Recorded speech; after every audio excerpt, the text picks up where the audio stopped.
വന്നോ? ഇത്രയും നേരം എവിടെയായിരുന്നു? ഓഫീസിലായിരുന്നു, അല്ലാതെ എവിടെ പോകാൻ? എപ്പോഴും ഓഫീസിനാ വിചാരേ ഉള്ളൂ. വീട്ടുകാരെ പറ്റി ഒരു ചിന്തയില്ല. വീട്ടിലുള്ളവരെ പറ്റി ചിന്തിച്ചുകൊണ്ടിരുന്നാൽ പിന്നെ വീട്ടിലിരിക്കാനേ സമയം കാണൂ. പിന്നീട് ഓഫീസിലോട്ട് ചെല്ലണ്ടെന്ന് പറയും. സത്യം പറ, നിങ്ങൾ ഫ്രണ്ട്സിന്റെ കൂടെ കറങ്ങാൻ പോയതല്ലേ? അതെ, ഞാൻ ഡെയിലി കറങ്ങുന്നുണ്ട്, പക്ഷേ ഓഫീസിലെ കസേരയിലാണെന്ന് മാത്രം. എങ്കിൽ ഇനി കറക്കം നിർത്തി നേരത്തെ വീട്ടിൽ വന്നോ. അതിന് നിനക്കെന്തറിയാം? അവിടെ ഒരുപാട് വർക്ക് ലോഡും കാര്യങ്ങളുമാണ്.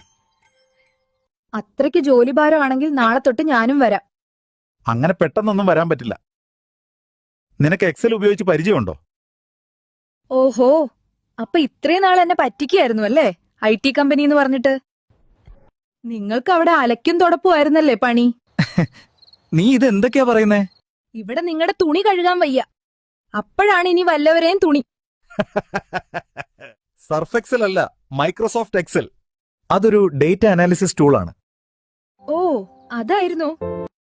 അതെനിക്കറിയില്ല. അത് കുഴപ്പമില്ല. നിനക്ക് ആദ്യം വേണ്ടത് ഒരു പ്രോപ്പർ ഇൻസ്റ്റിറ്റ്യൂട്ടിൽ പ്രോപ്പർ എഡ്യൂക്കേഷൻ ആണ്. നീ ഡേറ്റ സയൻസ് അക്കാദമിയെ പറ്റി കേട്ടിട്ടില്ലേ? ഈ സ്കില്ല് നേടാൻ ഡേറ്റ സയൻസ് അക്കാദമിയുടെ ഡേറ്റ അനലിസ്റ്റ് കോഴ്സിൽ ജോയിൻ ചെയ്യാം. അവിടെ അവർ പവർ BI, എക്സൽ, SQL പോലത്തെ ടെക്നോളജികൾ പഠിപ്പിച്ചു തരും. ഇൻഡസ്ട്രി റെഡിയാക്കി സെറ്റാക്കി തരും. എന്നിട്ട് നിനക്ക് വേണമെങ്കിൽ എന്റെ കൂടെ ജോലിക്കും വരാം. അത് കൊള്ളാലോ. എങ്കിൽ നാളെ തന്നെ ജോയിൻ ചെയ്യാം.